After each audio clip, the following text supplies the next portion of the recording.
Sampai tukang sapu masjid saja ditanya oleh Nabi SAW. Ada seorang ibu sering menyapu masjid. Lalu Nabi SAW tanya satu hari, mana ibu yang biasa sapu masjid? Kata para sahabat, meninggal tadi ya Rasulullah waktu selesai sholat duha. Yang sudah kami kuburkan. Kata Nabi SAW, kenapa kalian tidak beritahukan kepada saya agar saya juga ikut mensolatinya, gitu kan? Jadi sahabat menganggap karena tukang sapu masjid mungkin Nabi nggak perlu ikut sholat, kita sholatin aja gitu kan? Lalu Nabi SAW menegur para sahabat, kenapa kalian tidak beritahukan kepada saya agar saya juga ikut mensolatinya? Tunjukkan di mana kuburannya. Lalu Nabi SAW mendatangi kuburannya, kemudian beliau sholat di atas kuburannya. Dan satu-satunya sholat yang boleh dikerjakan di kuburan hanya sholat jenazah, yang jenazah itu memang baru dikubur hari itu. Ya. Kalau bapak ibu punya kerabat dikubur nih, meninggal.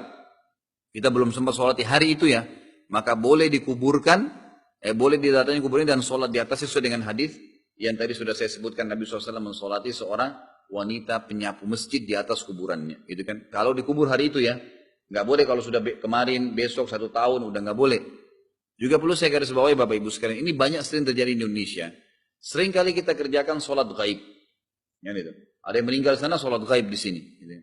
Sholat gaib ini banyak yang tidak paham. Kalau anda kembali ke buku-buku fikih, sholat gaib itu hanya dikerjakan oleh Nabi SAW sekali dalam hidup beliau. Itu pun ditujukan kepada seorang sahabat, seorang tabi'in, bukan sahabat, yang bernama Najasyi, Raja Ethiopia. Beliau sempat masuk Islam waktu itu, tapi menyembunyikan Islamnya. Di zaman Nabi SAW, dan masuk Islam di tangan Nabi SAW. Dan Najasyi lah yang melamarkan Ummu Habibah, ya, anaknya Abu Sufyan, untuk Nabi SAW. Dan menikahkan Nabi SAW dengan Ummu Habibah di Habasyah. Lalu mengirim Ummu Habibah ke Madinah untuk menjadi istri Nabi SAW. Waktu Najasyi meninggal, di negaranya semua sahabat yang lain sudah hijrah ke Madinah. Nggak ada orang Islam, cuma dia sendiri. Waktu dia meninggal, kaumnya mengerjakan atau menguburkan dia dengan cara Nasrani. Mereka nggak tahu kalau dia Muslim. Karena waktu itu kalau dia iklankan, dia bisa dibunuh, gitu kan? Maka Nabi SAW mensolati jenazahnya di Madinah. Namanya sholat ghaib.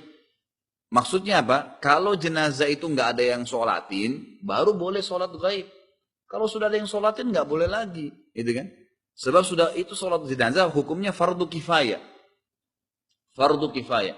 Artinya dia wajib tapi kifayah, cukup kalau sudah ada yang mengerjakannya. Ini perlu difahamin ya. Karena kadang-kadang kita ada satu meninggal, hampir seluruh masjid di Jakarta atau di Indonesia ini sholatin.